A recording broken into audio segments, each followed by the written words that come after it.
Welcome to the Leadership Spark podcast, where we equip you to be the great leader your people deserve. This is Corey, and I want to start today with asking you a question.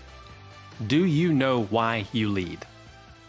Do you know why you lead? Do you know your leadership why? And I want to talk about why it's important that you have a definitive yes to that answer, that you understand why you chose to be a leader. And yes, leadership is a choice. We all choose to accept the responsibility of leading, whether that's leading a team functionally and your position is a leadership position, or you're not in a position of leadership, but you are still influencing those around you, or you're leading projects or initiatives, you're in a position of leadership. And so regardless of what your leadership position is or your title is, you need to understand, and I need to understand my leadership why. Now, probably the last 10 to 15 years, Simon Sinek has made this idea of starting with why very mainstream. Starting with why has been around since we've been alive as humans on this planet.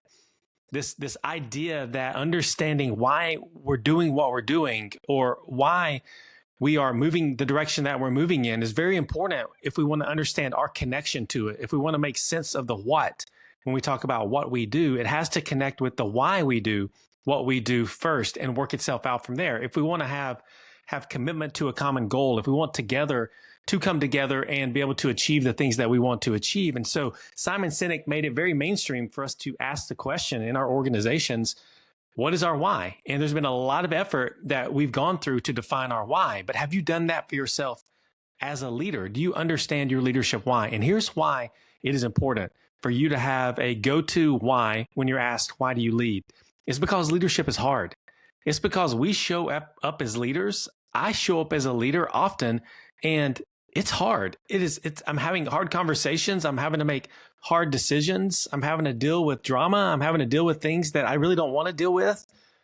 And in those situations where leadership becomes hard, if you don't have a leadership why that's compelling you to keep stepping into those situations because there's something bigger driving you than just a paycheck or a title, if you don't have that, then you're going to give up, or you're going to become disgruntled, or you're going to quit but stay because you like the title and you like the money. But that is not why we lead. And so I want to encourage you, if you don't have it, to define your leadership why. My leadership why consists of things like, I love to come to work and engage people. I love to come to work and build an environment where people can win. And what I mean by that is that they are able to bring their very best. In fact, I really love it.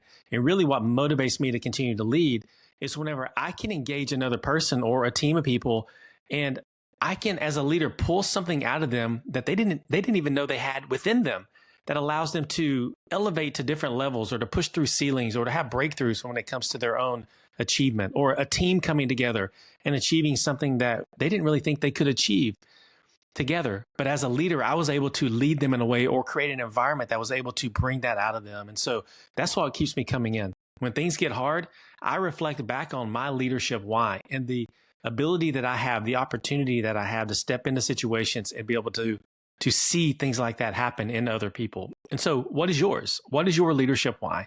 The go and do is very simple. If you have a leadership why, pull it out and reflect on it. I need to do that frequently.